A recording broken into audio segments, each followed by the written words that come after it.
magic kayo bawat isa. Yes, Magic sa pagmamahal siguro. Yung mga magics mo kasi iba-ibang mukha po, iba-ibang talent. Yes. Ano magic nyo? Isa-isa. So, ako po si Johan. Ang magic ko po siguro is I can sing. Sige.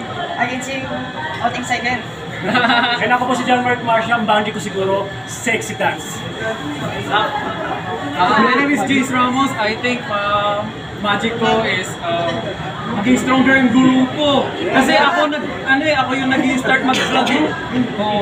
Kasi prank kami pare-parehas para mas tumibay all together. Yes, ayaw. Yung iba, ano pa magic nyo? Hi, ako po si Ian Breones. Ang magic ko po is, kahit hindi ako umakanta. Kahit di sumasayaw, sumasayaw. Yung magic talaga. Hi, hello po. I'm Juan Calma and ako last pick lang dito eh. So, actor lang ako. Hindi ako marunong sumayaw pero dahil sa Magic Boys, dahil kay Tito Lito, sumasayaw. Paano pa kayo nabuo? Ano po? Hello po, I'm Mac. Ang magic ko po rito magpasaya sa kanila. Ano po, yung tanong po ni Sir kung paano kami na po, binuo po kami ng talent manager namin, parang siguro po, iba-ibang lugar po kami, pinagsama-sama po kami, nag-training po kami ng ilang buwan para bumabog ng Magic Boys na. Yung may audition ba? Parang ganon? Handpick po kami ng... Referral. Isa na po kami manager. Autopic.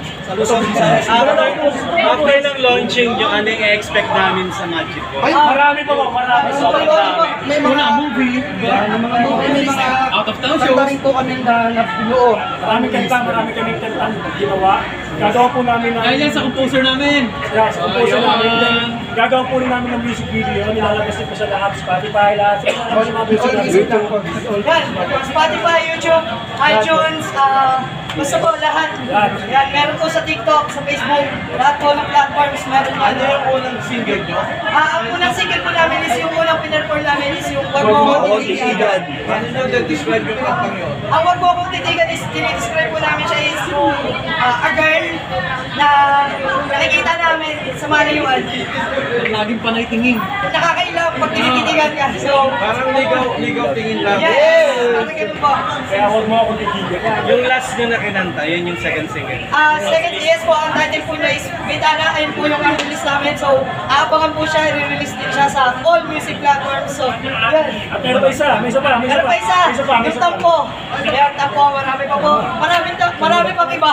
Marami pa Po kayo maabangan sa amin guys. Maraming magic. Guys, Maraming sa magic. mga hindi pa nakakarinig nung unang available na sa Spotify. Yan, available na po siya sa Play nyo lang Spotify. doon, yun lang. Sa YouTube, Viva Records. Search nyo lang po doon, Wag Mo Akong Titigan, Magic Boys. Viva Records, nandun na po siya, naka-release na. Kayo bang pito gilding sumabak sa Viva Max? Yes, actually. Repeated na yan sila. Ikaw napapanood ako. Sorry.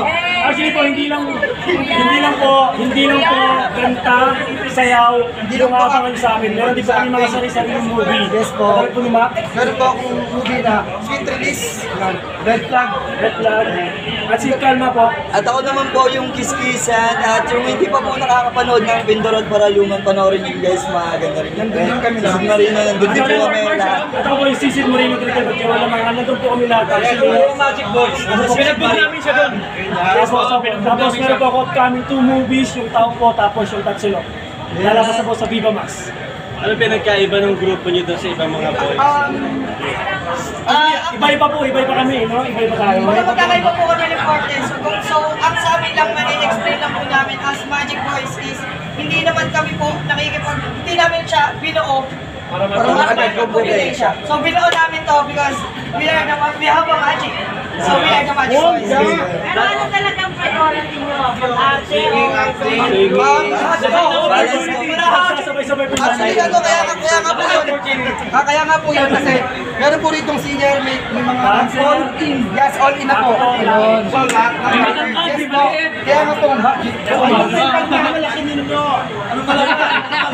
Wala po akong may Mamalaki po namin. May marami pa sa pag-compose. Yan, ang mga pagmamalaki siguro syempre yun. Ayaw ko mag-compose. nasa lilim kanta namin na Magic Boys. Ito, ang mapagmamalaki namin, hindi na po kami kumakanta, hindi na po kami sumasayaw, umaarte, lahat po. Yes. Yuhan. Nagmamahal din po kami. Launching movie, tapos yung gusto nyo mga, hindi masamang mangarap, di ba? Yung gusto nyo mga maging leading lady, yung mga sikat na mga female artist, sino yun? Simulan natin kay ano. Okay, sa akin po si Lobby po and Rian Ramos. Dalawa Dalawa ah. Dalawa. Barbie Imperial tsaka si Donald Bartolome. Paano kay JM ah? Yes. Papaalam na lang ako. Siyempre sa akin, hindi na ako magpapalibin-libin pa, di ba? Ano? Wala eh. Hindi, siguro para sa akin, siguro Angel Axis. Wala na sa Angel Axis. Ano ba? Wala na. Wala na. Pare, bumalik. Eugene na lang tayo, siguro si Donalyn yun. Donalyn pa. Ako po kasi ilang beses ko si Lobby po, pero hindi pa kami nagtanong talaga yung dalawa lang. Hindi pa nga. Sa akin po ano, international eh, Ariana. Hindi, local lang. Ano ka? Hindi kasi ako nanonood ng TV. Hindi ka masosal media.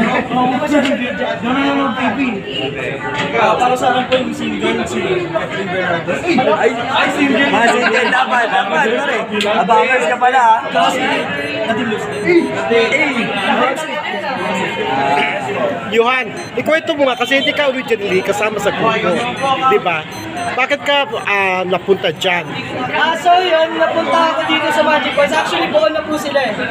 So ako, Ang tagal na nila nag-rehearse, di ba? napit na lang ako eh. In-invite ako kasi, yun nga, yung song na pinapost ko is nagustuhan ng manager namin na si Tito Dito. So, ayun, ganun nagka-ano, tapos nakausap ko na po yung mismong si Sir Vic de Rosario, si Boss Big. Si Boss Big mismo. So, nag-start. Si Boss Big Boss Big mismo. mismo ang nagsabi na pumasok ako sa Magic Boys. So, ito mga inaanta. We are the Magic. Maganda na itong opportunity, kaya nandito na ako sa Magic Pero, Guys, sabi mo under nyo lang, bago kayo kayo individual. Ako po, alam ko ang Hey, I'm Juan Galma. Ako po isang fitness instructor, pero freelance lang po ako before.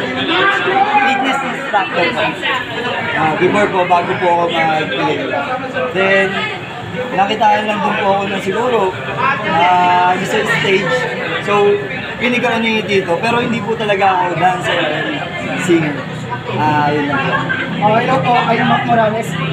Ako po ay isang guro before. Tapos, yes, nag-audition po ako sa Bulaga Matching. Kasama ko po si Ronald Marsha. Then, nag-pageant din po ako. Then, nagawa po ako ng actor sa Anak na Mati Dancer. Ayun yung unang movie ko. Then, ayun po, dire-direct na po. Pinuha na po kami ni Tito. So yun ako naman, start talaga ako sa rape. Start po ako as a music director. Then dumating yung pandemic. And I really passion ko sa magic So yun, ako po si Johan. Nag-start na before. Actually, ano po talaga ako, stage performer ako sa mga bars, mga ano yun, as composer po. Underground rapper din po ako. Doon ako nag-start and then, yun na, yung song ko na nagustuhan ni Tito Dito, so nandito na ako. Ako po, raketero talaga ako, dahil model ako sila ka-artista sa pinakita. Tapos ngayon, grupo na. Ako po, matagal na po ako sa grupo. Dati naging grupo na rin po ito sa James Ramos po pala. Matagal na po ako nag-grupo. Hindi ko na po mabilang kung pang silang grupo ko to. Lahat sila nabuwag, pero I think this time is solid. Hindi mabubuwag. So, basta na po niya since sasagot ko kami lahat Ian Briones po. Ayan, dati pa kami magka-grupo, sumasayaw. And nag-work din po ako sa mga booth. Brand ambassador. Yun po yung dati kong work. O, dahil And flyers. Gano'n ba kayo matagal sa showbiz talaga? Meron ka pa kasi ngayon issue, di ba?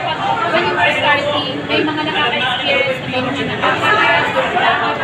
Sa inyo ba, meron bang dumaan sa ganun?